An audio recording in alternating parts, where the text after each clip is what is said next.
Ladies and gentlemen, live from Kuala Lumpur, welcome to a special edition of the Karma Dialogues. I'm Aisha Sinclair, your host this evening. Our youth audience tonight is spread out across 36 countries in Asia, the Pacific, and across the globe. And they're all here for our guest, the one and only Aamir Khan. Hi. Hello, everyone.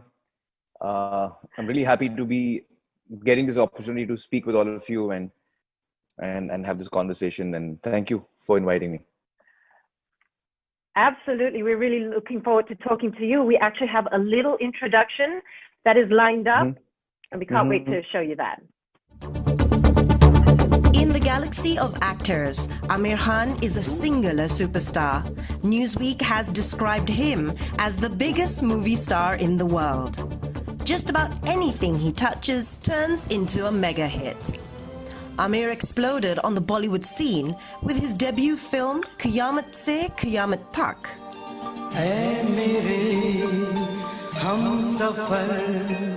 The movie, a love story, became a blockbuster hit, rocketing him to stardom. Over the years, his films have taken an enlightening turn, grasping at life's social issues. From inequality to discrimination, from social justice to disability. His roles and storylines have captured hearts and seized minds. From Three Idiots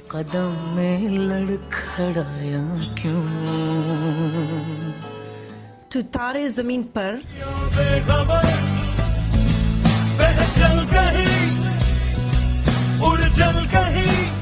from Lagan to Dangal.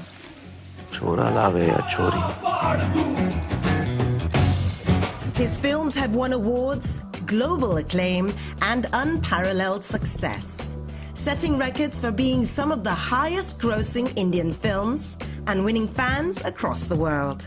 His TV show Satyamev Jayate, that explored sensitive social issues in India such as rape, domestic violence, untouchability and honor killings, drew hundreds of millions of viewers.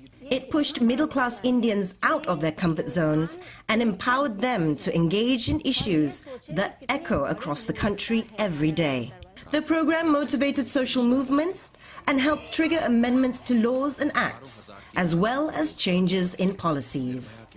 Following the success of the show, Aamir Khan set up the Pani Foundation in 2016, an innovative community-driven initiative on water conservation. The foundation works in rural areas in the western state of Maharashtra to tackle drought and bring prosperity to thousands of villages.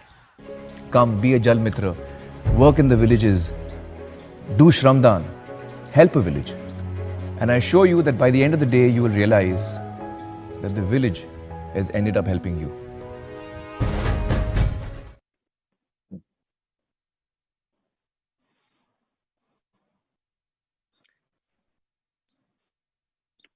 Sorry, my mic I can't was hear off. you. So, yes, I know my mic was off, right?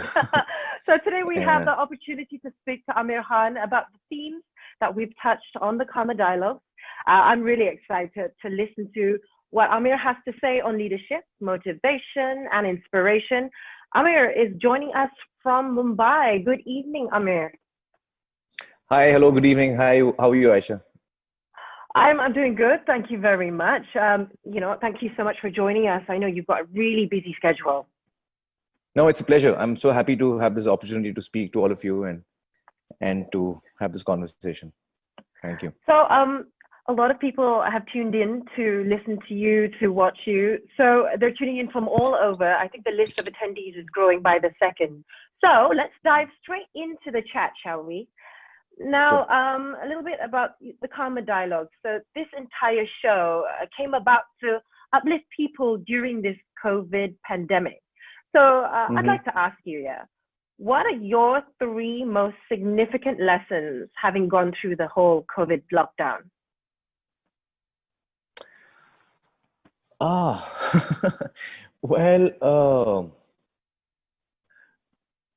so the first thing one of the most remarkable things that happened for me during this COVID lockdown, and I know that, millions of people have been through such hardships because of this, and perhaps I was, more privileged not to face those kind of hardships that some of us have had to face. The thing that hit me most, I think, was that for the first time, I actually connected with my children in a very deep way. My older kids, Junaid is about 27, Ira is 22. And while I have a great relationship with all my kids, the fact is that this is the first time that I kind of, put my phone away. I shut it out for a week. We drove off to our farm and we were sitting there. And I think after a long time, I was just listening to them. And for the first time in my life, it occurred to me that they're not kids anymore. They're adults, and they have a mind of their own. They have, dreams of their own. They have opinions of their own, which could be very different from mine. And it made me feel very nice that both these kids have now, I suddenly realized that if you ask me, when did you realize your kids have turned to adults? This was the moment for me when I realized that my kids, I think that was probably the most significant thing for me. Yeah. Wow. And it sounds like a really great thing to experience, especially like you said, they're adult kids. Yeah. Now, we all have our own personal and professional issues that often nag us, especially during times like this. So, when you wake up at night and you can't go back to sleep, what keeps you up? I want to know, does Aamir Khan have anxieties like the rest of us? Like, what worries you? Well, I think if anyone can be a professional worrier, it's me. I mean, in my family and friends, people make fun of me because I'm constantly worried about something going wrong, something happening to someone who I love, someone I'm close to. So if, my kids want to go on a school picnic, then that day is the worst for me because I'm thinking something's going to happen on the picnic. There'll be some accident, it's like all the worst thoughts keep coming to me. And I don't know how to stop that. And it's very worrying. So I'm quite a worrier. I worry about people who are close to me. And that's pretty much what I worry about, really. Other than that, it's my films. When my film is about to release, I just can't get to sleep. I get worried because we've worked so hard on the film, and I'm so keen to know what people feel about it and how do we manage to touch their hearts or not. So at times like this, I guess I'm a regular person who gets as worried as the next person, and I too don't know how to deal with it. And then you're worried and you're anxious about the same things as we are, of course, your family, your loved ones, and then your work. Yeah. Did you deliver as well as you had wished? Now, Aamir, I want to ask you about success. Now, if you were to ask anybody around you, you are a successful person. You definitely have that definition of success. But what does it mean to you? I think success, to me, success means, am I able to do the kind of work that I love? Success allows me that. Am I happy with what I've made? If I'm not happy with what I've made or what I've been a part of, then it doesn't matter how successful it is at the box office. I'm not happy. So I think, what do I feel about what we've made? I'm talking in terms of work right now, success related to work. So what does the team that has made the film feel about it? Do we feel we've achieved what we set out to? And that's a very important question to me. Has the journey been something which has been very enriching? Has the journey been something that has been very emotional and moving and a learning experience, or something which is very enriching? That is success to me, because each film is a journey, really. And then probably one of the most important things for me in success is the people that we've made it for, the audience. How have they liked it? Have they connected with it? Have they liked it? So when all of this happens, that for me is success. Do you think you've achieved success? I think I've been fortunate. I think I've had the good fortune of working with some really good writers and directors. I've had the good fortune of working with some really talented actors and technicians. Uh, so a number of my films have been extremely enriching for me to work on. They've been wonderful experiences. And for me, as I said, the journey is as important as the destination. Uh, so I've been really fortunate. I think that the people I've worked with and the kind of films that we've ended up making together have been films that we've been happy with most of the time. Sometimes we are not happy. Uh, but yeah, I've been fortunate. So, Aamir, we have many questions from the audience. People are really looking forward to asking you their questions. We've got tons of them. We probably won't be able to get I'm feeling through... I'm feeling really bad that I can't see them. I wish I could see all of them. I know. That would be really great. Doesn't matter. Yeah. Okay. Well, I'll just wave to all of them.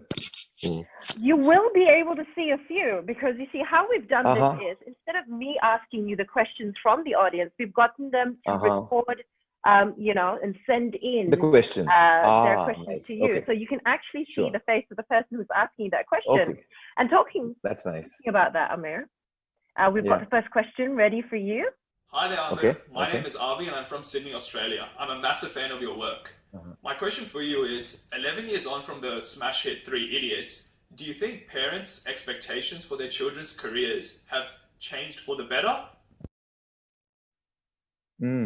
I didn't get his name. Aisha, I didn't get his name. I think it was Amin. Okay. So, well, I think that I do feel that 3 Idiots has had a deep impact on a lot of parents.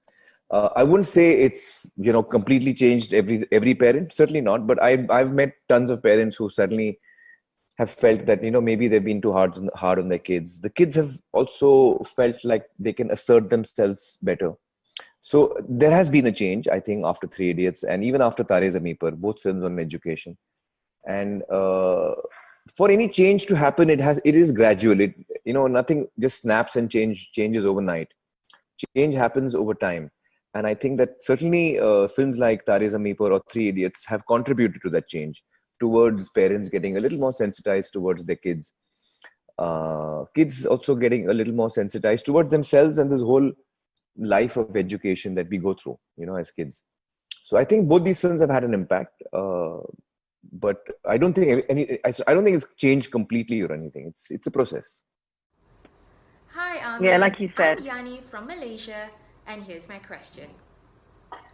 You have publicly called out the patriarchal mindset. What one action would you want to be engaged with in the women's rights movement to address the root causes of inequality and bring about change for women and girls across the world? Yeah, I think that's a very important question. And I think that being a person in the creative field, I think the best thing that I can do is be a part of stories and films which spotlight or highlight female characters as lead characters. And I'm saying this, right from childhood. As a kid, most of the books that I've read or stories that I've listened to have got boys who are, heroes. Like, I don't want to sound like I'm criticizing, because I'm certainly not doing that. But just imagine if Harry Potter was a girl, if you know what I'm trying to say. So, and I'm not saying that Rowling has not been sensitive to this. Of course, she's a wonderful writer and she's extremely sensitive about every issue. But this will give an example of what I'm trying to say. So, as a kid, when I'm growing up, if our heroes are girls, then we grow up with that mindset. I don't think laws and rules can change a mindset of patriarchy. It has to come from the heart. It has to come from, as we're growing up, we see things which make us realize that things are the same or equal. Or, I don't see the difference between a woman or a man or a girl or a boy. And I think that comes through our stories and our characters. And so when she asked me that, what can I do to contribute? I think doing films like Dangal, where we showcase the girls as heroes, or Secret Superstar, is a film that I had produced. in which the girl was the lead character. Creative material in which we give an opportunity to the voice of a girl, to the thought of a girl, to the emotions of a girl, and make her the lead character. When more of this starts happening, I think that's when the gradual change will start taking place, because those kids experiencing heroes who are women or girls will grow up, thinking slightly differently. Yes, I agree with that completely. It's like having positive role models for the girls. Yes. And when they're watching the television and watching the screen, they see somebody that I can relate to. And that's extremely important. Now, Aamir, we have a question from New York, actually. And this is from Kani Wignaraja. She is the head of the UNDP for Asia and the Pacific. I'm going to hand it over to Kani to ask your question. Thank you, Aisha. Hi, and hello, Aamir. It's so good to have you on our show. So thank you. It's amazing. For me, Dangal is absolute my favorite of your movies. For the UN Development Program, it's I feel that you speak just like one of us. We could switch roles, except that I couldn't play your role. So this is why we're having these karma dialogues. It's to inspire a lot of young people to try and take an issue, a hard issue, and make a difference, right? To do something about it. So I wanted to ask you, you have taken your success from your acting stage, but you've not sat back. You've taken on some really tough issues of our times. Now, what made you do that? I mean, that's not easy. And where do you feel you're making a big difference? Oh, I don't know where I'm. See, the thing is, I am, how I am. I am the way I've been brought up. And I think my mom has been a very big influence on me. Ammi has been a big influence on me growing up. And so I guess, each one of us, when we feel something or we feel strongly about something, we feel like expressing it. And I'm not sure whether we think of the consequences every time, because sometimes the need to convey or the need to express is quite strong, So sometimes you express and you express what you feel, and sometimes, if people don't agree with that or people think differently, then so be it. I guess all of us, there's a very beautiful concept in Jainism. One, of course, is the fact that they believe in non-violence. The other is that they believe in using only what they need. And the third pillar, I would say, of Jainism is when you meet a person who has a completely different point of view about anything, you must keep in mind that maybe he's right and you're wrong, or at the very least he or she has a right to his point of view as you have a right to yours. So I find these thoughts very beautiful, which exist in Jainism, and I like to follow these principles. So you do what you believe you are. I mean, most of us are what we behave what we are, I guess, most of the time. And I am, so I don't think, so when people ask me, why have you done Pani Foundation? Why have you done Satyameva Jayate? You could have been doing so many films in the meantime. I don't know whether I could have done anything differently. This is and I'm doing it for myself. Often people think I'm doing it to help others. I'm not doing it to help anyone. I'm doing it to help myself, because this is the only way I know how to be. And I'm doing it because it makes me happy. I can't claim that I'm doing it for anyone else. I'm doing what I feel makes me happy. I've got one life on earth, and I want to, use it as best as I can. Yeah, I guess that's the best answer. No, that's amazing. That's a great answer. And also to know that I think for both of us, our mother's influence in our lives have been very powerful, and it comes through in everything you say and do, including your spirituality. Back to you, Aisha.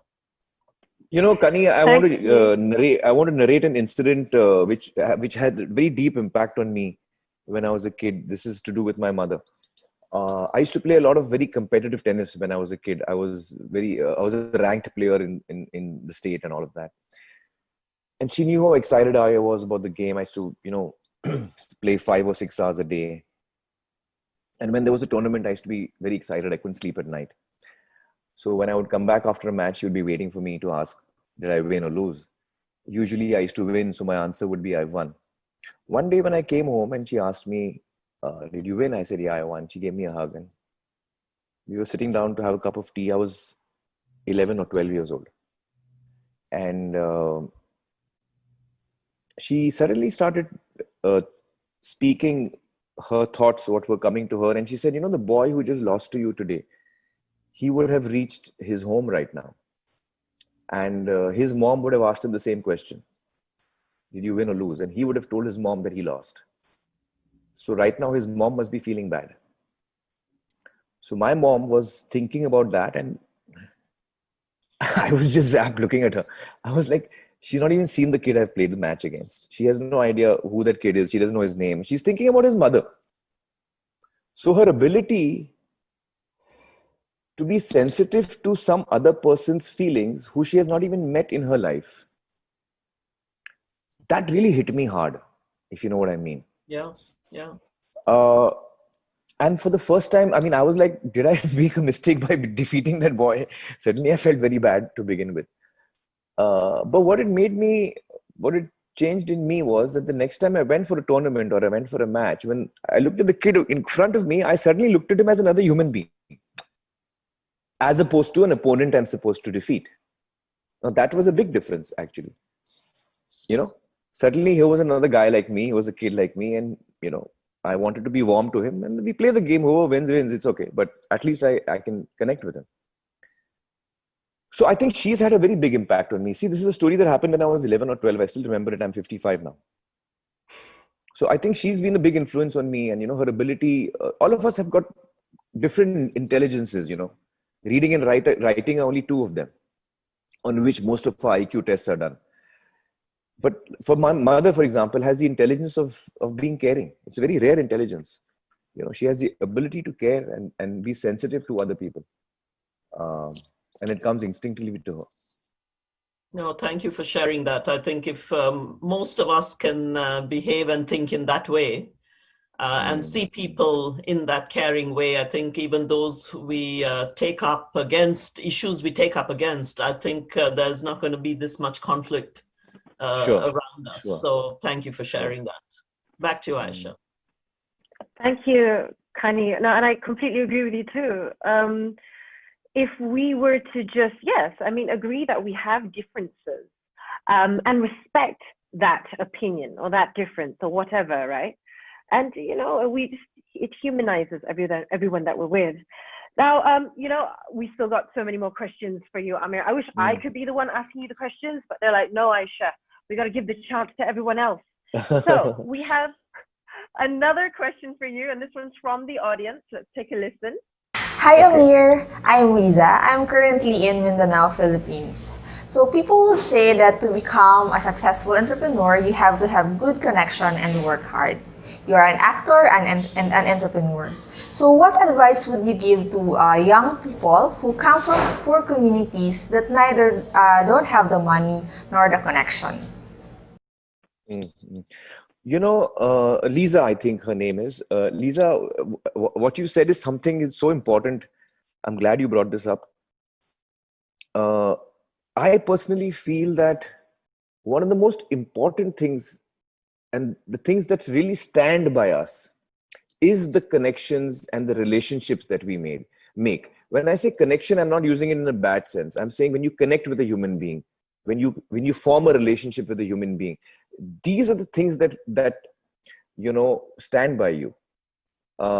And no matter which profession you are in, whether you're an actor, whether you're an entrepreneur, whether you're a doctor, whether you're a school teacher, it is your relationships and your ability to handle your relationships. They could be personal, they could be professional, they could be a person you met for the first time.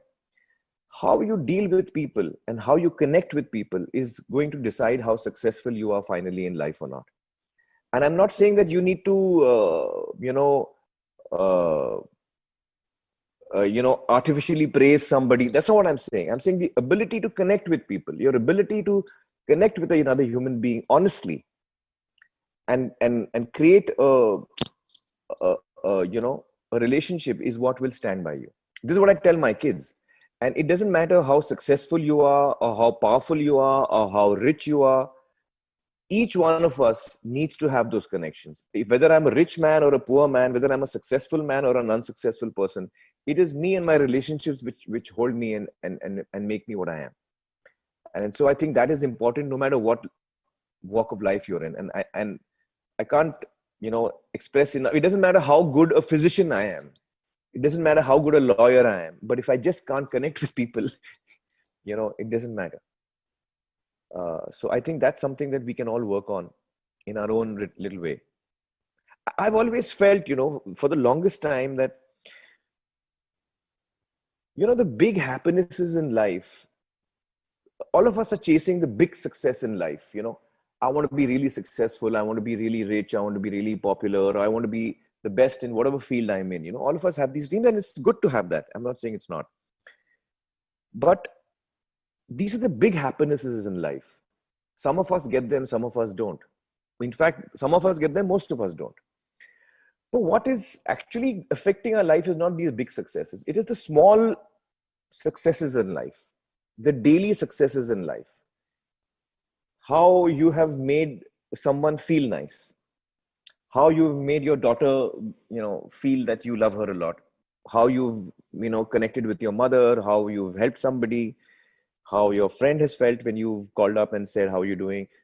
It's these small happinesses, these tiny happinesses, which you actually don't count. That is what makes your day. You start your day and you meet a person and you smile at him, and, even if he's in a bad mood, you just say something nice and warm to him. You'll find that person who was irritable will have a nice day after that. You know what I mean? So it's the small happinesses and the small successes in life that I think we should be really looking at. The big ones will come if we deserve them. If we have worked hard enough, they'll come. But the small ones are in our control. The big ones are not in our control, by the way. The small ones are in our control. And they happen in our life, whether we notice it or not, right? So whether That's you right. are grateful for something. So if you look out for these small wins, like you said, these small successes, you will notice that there are actually more and more things to be happy about because you're opening your eyes to them. And then you don't need the big successes. Suddenly you realize that. Right. Your life is fulfilled without that. Yeah, life is right if we just look for the small wins. And we have another question. So, and this one is actually about your NGO. So let's take a look. Hello, Aamir. Okay. My name is Rijvi Arifin and I'm from Dhaka, Bangladesh. I know you ventured into creating an NGO. I'm curious to know why you chose to work on water conservation. Can you also please share what challenges you faced in setting it up? Thanks. Okay, so first of all, it's not an NGO, it's a non-profit company. So there's a slight difference there. It runs as a professional company. It has a CEO, it has a CEO. We have board of directors. We are answerable to our board of directors, and we have to comply with all the rules of a company. So that's slight correction. But the reason both Satya and Satya is my childhood friend, Satyajit Bhatkal, who's the CEO of Pani Foundation. And before this, he and I worked on Satyameva Jayate together. He was a director on the show. And both of us felt after doing 3 seasons of Satyameva Jayate that we would like to work on water and work on ground and still be communicators. I see myself as a communicator. So that's how the thought came about. And in Maharashtra, which is a huge state, it's one of the biggest states in India. It's bigger than Germany. So it's like a country in Europe. It's that big. So there are parts of Maharashtra which have very little rainfall. So Satya and I felt that maybe we should work on ground as communicators to see if we can contribute towards improving things. And we've been working for the last 5 years. We've been, it's been quite a remarkable journey. I'd like to say it's really been a remarkable journey to see the people, and just to try and make you understand what the concept of Pani Foundation is, that we conduct a competition every year, which is a competition between villages to see which village can do better watershed management work. So you have dance competitions, you have singing competitions, and here is a watershed management competition. So it's a little unusual competition, but the fact that the way the villagers have taken to it and the enthusiasm and the excitement with which they have, in the last 4 years, it really gives us hope. And we don't offer the village any money. We don't do the work for them. We do not offer them machines, but what we do offer them is expertise and training. And then we feel that the village, actually all that the village needs is the science behind watershed management and the social skills to try and achieve it. And this is what we train the villagers with. We also liaison very, very actively with government of Maharashtra to see if we can be a kind of a connection between administration and civil society. I have to say that in these 5 years, we've received tremendous support from the Maharashtra government. And it's been different political parties that we've dealt with. But the fact is that I think the people in Maharashtra and the various political parties in Maharashtra have really shown their will and their sincerity to tackling this problem of water and the scarcity of water in Maharashtra. So it's been a really wonderful experience working with administration, working with civil society, working with villagers, working with people from cities who've traveled to villages to work with villagers. And when a village works for its own, for itself, then it really realizes that. So put very briefly, water is one of the biggest problems in most villages in Maharashtra where it doesn't rain or where it rains very little, the drought prone areas. And if a village can solve its own water problem, it can solve almost any other problem. That's the kind of confidence they get when they solve their own problem. And we believe that actually each village can do that. And last year, 4,100 villages demonstrated that to us. Yeah. So the first year we started with 3 talukas. Maharashtra has got around 350 talukas. In each taluka has roughly 100 villages. So the first year we started with 3 talukas, and by the 4th year we had reached 75 talukas, which is roughly 1/4 of the state, a quarter of the state roughly. And from this year we are actually taking the competition much deeper. It's not just for watershed management, it's also for soil health, which is a very important part of agriculture. It also includes creating grasslands. It also includes reforestation, and it includes crop planning and water management. So all of this now is the training that we give the villagers, and it's the villagers that achieve all the success for themselves. It's all their work and their success. Right, and it puts the power back into their hands. I love that. So that they feel empowered that, I can solve my own problems from now onwards, yes, right? Exactly. I love plus, that. Okay. Because plus, since they have worked in their village own hands, and they have created all. There are about 6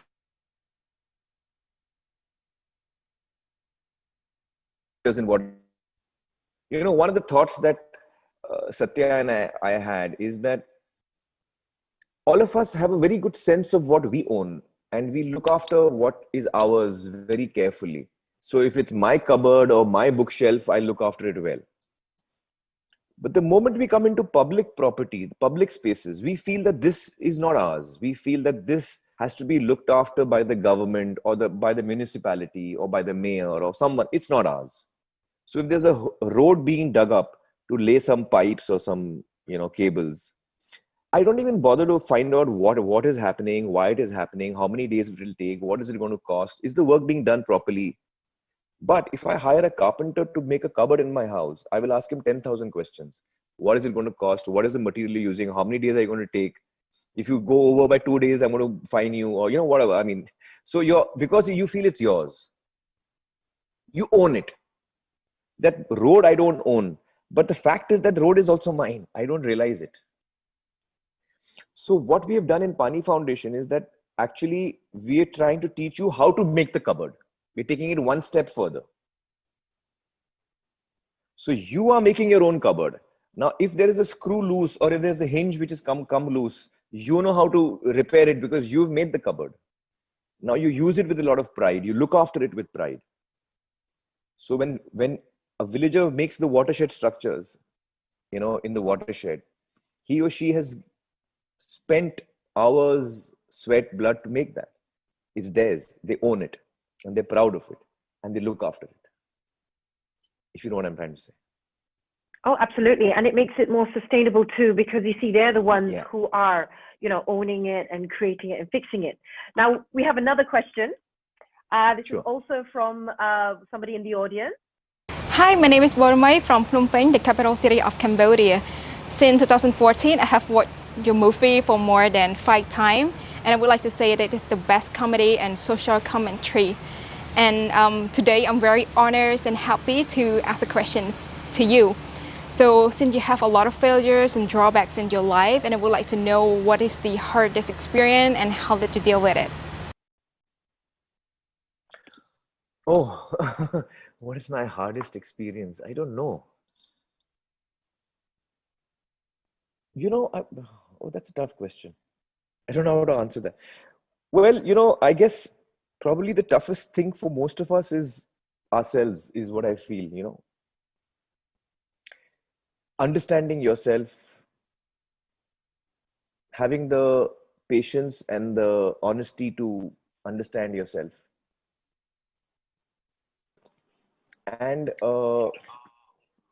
having the ability to not deny something, accepting what you are. I think first and foremost, you need to accept what you are, who you are, and then get comfortable with that. And once that happens, then you can start respecting yourself, loving yourself, and then respecting others and loving others. I don't know whether I'm making sense. Because otherwise in life, there are different challenges you face all of the time.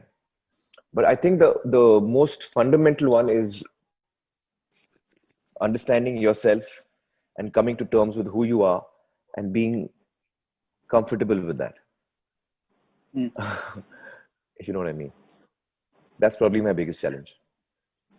Right. I mean, for me, my big, and I think everybody faces that. It's also learning to get out of your own way, because we are often that voice in our head that tells us, are you sure you can do this? Are you sure, people are not going to believe you, or, you're not qualified. So yeah, definitely. All right. We have another question. Sure. Hi, I'm Vishla Sadat from Kabul, Afghanistan, and my question is, if you could go back in time, what would you want to tell your younger self?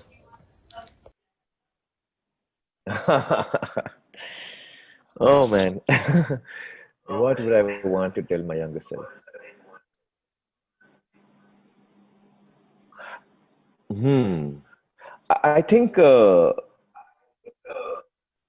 I think I've always taken life very seriously. As a kid, I began working at a very young age.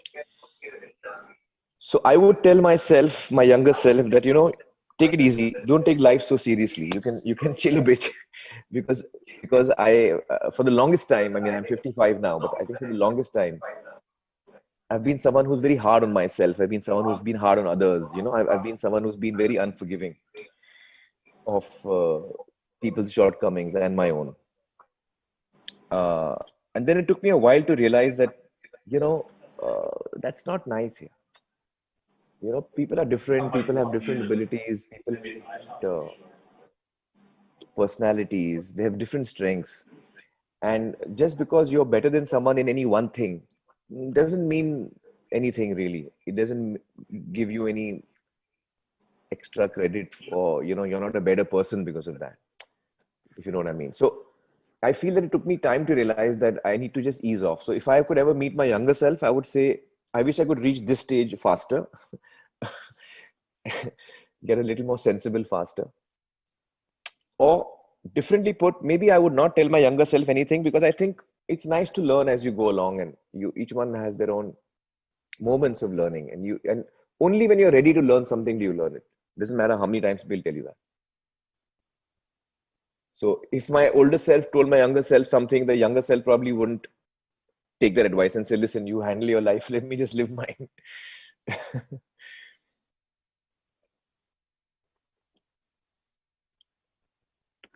So I was about to say that, you know, all the things that we know now, it all came through wisdom, and it came through all those years of experience and all the mistakes that we've made. But yes, exactly. if only we knew what we knew. Okay, we've got another question for you. Sure. Hi, From another listener. I'm Sumitra Sundram from UNDP, Malaysia. I'd like to know, what are your biggest fears and how do you deal with them? Thank you. Well, as I was talking to Aisha earlier and telling her, one of my biggest fear is to lose people who are close to me, or for some harm to come to people who I'm close to and who I love. My family, my friends. That's probably one of my biggest fears. Yeah, I guess that's my biggest fear. Also, you know, the one thing that I feel which is very important for all of us is that I feel we don't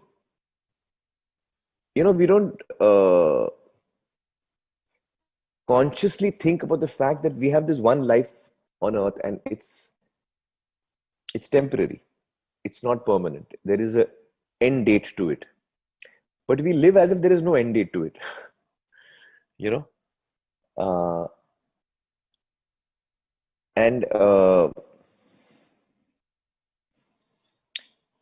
I think if all of us just lived with that knowledge that there is an end date to it, I think we would live differently.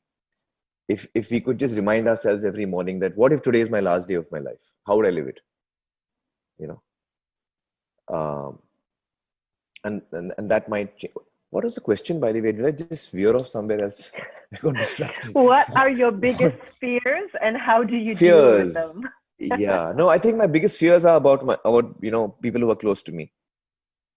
And then connected to that, one of my fears is that, you know, I'll run out of time without doing the things I want to do. So that's why I was trying to say that, you know, you should behave as if this is your last day on earth. You wake up in the morning and decide this might be the last day on earth. So what would you like to do? What are the most important things you would do? You know? Yeah, that's very important. But just checking, no fears of cockroaches or spiders or... Oh, no, yeah. Those fears I'm not even getting into. I've got so many fears. You know, every time I say yes to a film, obviously I love the script and I love the director and I love everything. That's why I've said yes. But after saying yes, then I have sleepless nights. I'm like, have I done the right thing? Then we work on the film. So I'm someone who's... Actually, the good thing about me is that while I have a lot of fears, my fears don't ever stop me from doing what I want. I've been very bold in my decisions. I've taken a lot of risks in life. And that is not because I don't have fear. I have the same fears. But those fears don't stop me from doing what I want to do. Instead, they make me more alert. I'm still going to do what I want to do. But the fear makes me alert. It makes me alert to what can go wrong in what I'm trying to achieve. So I guess if you can use fear in that way, it's a good thing. It keeps you on your toes. It keeps you alert. But you should not try and allow it to derail what you want to do. You know? I know. Don't allow it to debilitate you and stand in your way to achieving anything. Exactly. Because obviously we're all afraid of something. Yeah. But let's not let it stop us.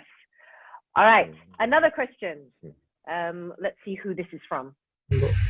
Hello, Aamir Khan. Greetings from the Maldives.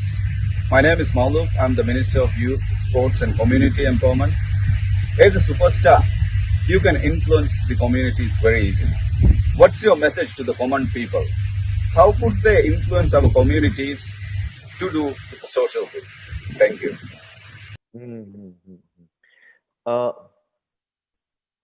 Something has happened over here. What is this? Can you guys see me all right? Yes. We can still see you. We can still see you, Aamir. Okay, something kind of and you are still went live. off on my screen. कुछ गड़बड़ हुआ ना? कुछ नहीं हुआ, सब कुछ ठीक है. I'm so bad with computers, I have no idea how to. ये कुछ देख क्या है ये, remind me later, पता नहीं क्या. हाँ ठीक है, कोई नहीं, सब ठीक है ना? I have to just ignore all this. Okay. Just give me one second. But you're still on. Don't worry about that. I'm still on. Yeah. Okay. Yes. Yes. नहीं चलेगा ये, मेरे को चलेगा. हाँ. So sorry, what was the question? हाँ. You know, I think that each one of how can you influence people if you're not a superstar? How can you influence people? You know, I feel that each one of us, one, has a responsibility, and two, the fact is that each one of us can actually have a very big impact. While it is true that celebrities have a wider reach, but that's not often.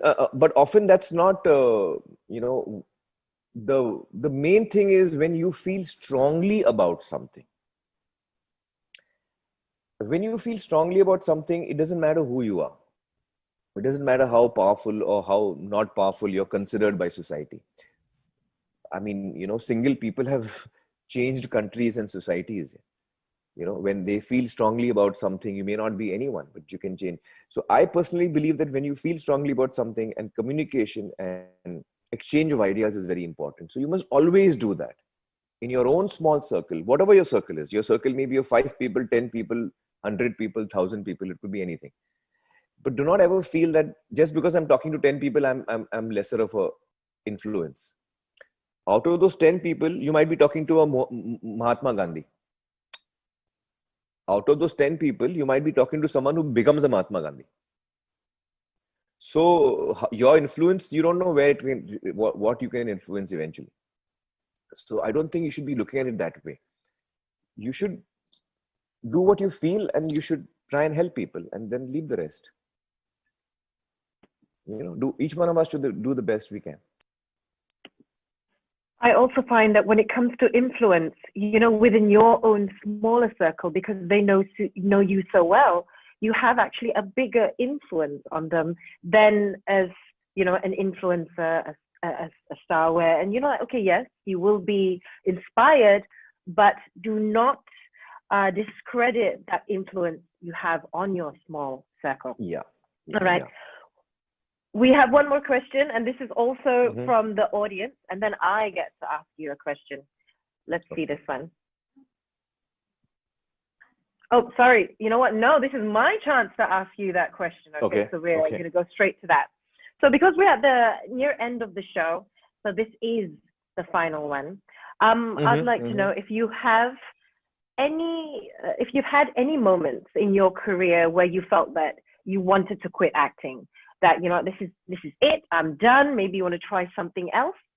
And if so, what is that other thing that you would like to do? I mean, was there ever like, I don't know, maybe you think that actually I regret not pursuing that? Well, let me just answer the last part about the question first. I think if I was not someone who was part of the films, see, for me, it's important to be part of the films. Like, I'm an actor, I'm a filmmaker, and I'm a producer, director, but I don't mind anything in the films. I don't mind being a DOP, I don't mind being an editor.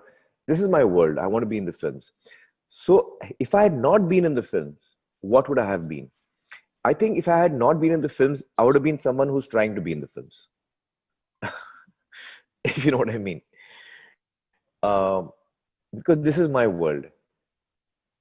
And what is the first part of the question that you asked? That have you ever come to a point where you thought that, okay, maybe I want to give this a break? Yeah. You know, I don't know whether you'll believe this, but it happens to me like almost during every film. Yeah. During every film, I say this at least, I don't know, 10 times, 20 times. And I'm like, this is my last film. I cannot do this anymore, because I find it so difficult. I find it so exhausting. I find that it's so all-consuming, and it just breaks me completely. So when I go through that, at that time I feel, you know, like people who work with me, they've often heard me say this line. I'm like, this is the last. I can't work after this. I'm retiring. This is my last film. I say it almost all with every film, and I say it in that moment because at that time I feel I can't do it anymore. But then when I come across a new story that again it excites me. Again I feel yes, I want to do this. That time I forget how tough it is, and then I go into the middle and it's tough, and I'm like, why did I do this? Because even the stories I pick are very unusual. It's quite nerve-wracking because everyone around me, for the longest time, everyone around me has told me that what kind of a strange story are you picking? This is never going to work. But I love that story, like Tare Zameen Par and Lagan and Rang De Basanti and so many of these films that I've done. So it's very nerve-wracking because I know I'm doing a film that most people think I should not be doing in the first place. If that is not stress enough, the film is difficult to make. And then, at the end of it, so it's quite nerve-wracking. So every time I'm in the middle of a film, I think I feel like this is the last film I'm doing.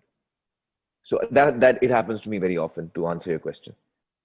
I think it's safe But to I wouldn't say, be. But the other side of the truth is equally true, that I would not be anywhere else. As I said earlier, if I was not in the films, I would be someone who's trying to be in the films.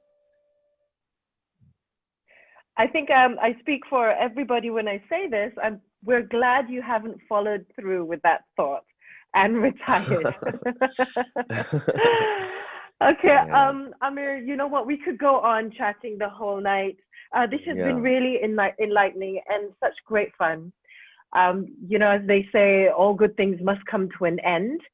And yes, we have come to an end with this amazing show with an extraordinary movie megastar, Aamir Khan. Now, before we end tonight, I'd like to, throw it back to Kani. Maybe you'd like to say some closing thoughts. Yeah, sure. Thanks, Asha. And this has been amazing, Aamir.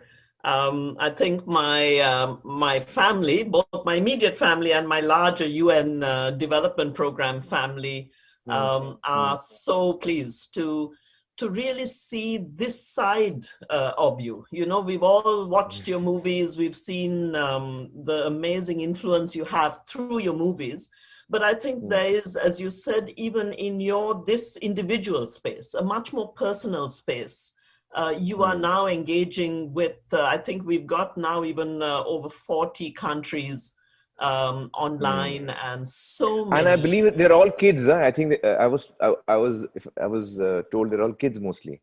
Well, That's quite amazing. The idea, because I think you speak so powerfully to young people and to inspire them and I love what you just said, which is you don't always have to think you're doing something big. You can do hundreds of things. And every good idea and action counts. And that's exactly why we are hosting these Karma Dialogues. But I hope we can continue to keep engaged with you and have you as part of our world, because you speak to the United Nations values and to the UN development issues. You are more of an expert than any of us are. So I just no. I've learned from experts, but I want to say one more thing before we sign off, and that is to kids all across, because I'm still a kid, by the way. I in my head I'm still 18. I really believe that we should not give up on our dreams. All of us have got dreams, and we should not give up on our dreams. And because when we give up on our dreams is when we give up, so a lot of young kids have such confidence, enthusiasm, ideas, dreams, and sometimes we are told by people around us not to dream big, and people around us, and they love us. It's not that they don't love us. They are scared for us. They care for us, and sometimes they're scared that we'll fail.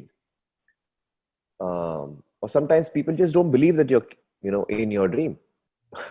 Sometimes people want to bring you down. It could be any reason. But the thing is that, in my life, I have learned that whenever I was told that, this is not how things happen, and you will have to do it in the way that, which is the conventional way. Otherwise, you won't be able to do it. And I have said, no, I want to do it this way, the way I feel I should do it. And it has worked for me. It has worked for me. It may have been difficult, but it has worked for me. So I want people to know that it's possible to, fulfill your dreams without compromising in what you believe in. You may have to compromise in order to achieve your dream. Sometimes you may have to compromise on a few small things to achieve your dream. But don't ever compromise on the dream itself. If you know what I'm trying to say. There's a difference. Yeah. And that's what I believe in, and that's what I would like to share, before saying bye. And I just want to wish everyone a very wonderful life ahead. Let's hope that with 2020 coming to an end, things improve all across the globe, and we're able to, be able to live happier together. So lots of love to everyone, and I wish I could see everyone. Yeah? Next time you must organize something. I'm very weak technically. I don't know. I can't even put on my television set. But if you can organize something where I can see people, I want to see the people I'm talking to, Maybe next time. We're going to take you up on that. We're going to make sure that next time. Thank you so much, Aamir. Really. Thank you. Lovely talking to you. Thank you, Aisha. Thank you, Kamini. Thank you, everyone. So Bye-bye. Bye. Lots of love. People are sending you love from all over, from our Facebook and all of our platforms. Thank you so much. Thank you. Aamir, thank you so much, Kani. We really appreciate you joining us tonight for the Karma Dialogues, Aamir, and for giving your perspective, insight, and of course, inspiring us all. Thanks so much to everybody who's tuned in on Zoom and also to Facebook. We are going live there. Thank you so much. Okay, guys, that's the end of Karma Dialogues with Aamir Khan tonight. Until next time, ladies and gentlemen, think good, do good, and good night. Bye-bye.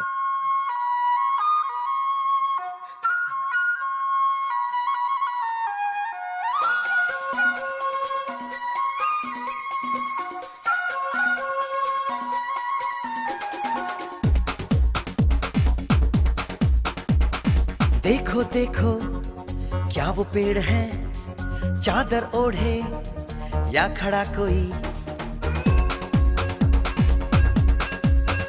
हे देखो देखो क्या वो पेड़ है, चादर ओढ़े या खड़ा कोई। बारिश है या आसमान ने छोड़ दिए हैं नल खुले कहीं।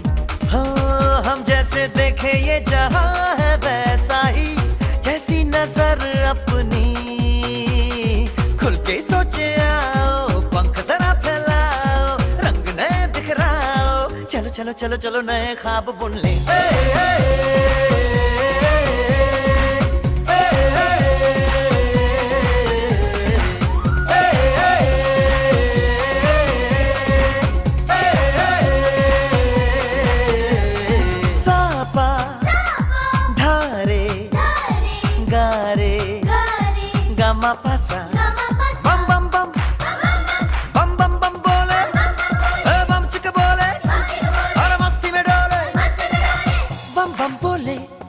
मस्ती में डोले, बम बम बोले, मस्ती में तू डोल रे।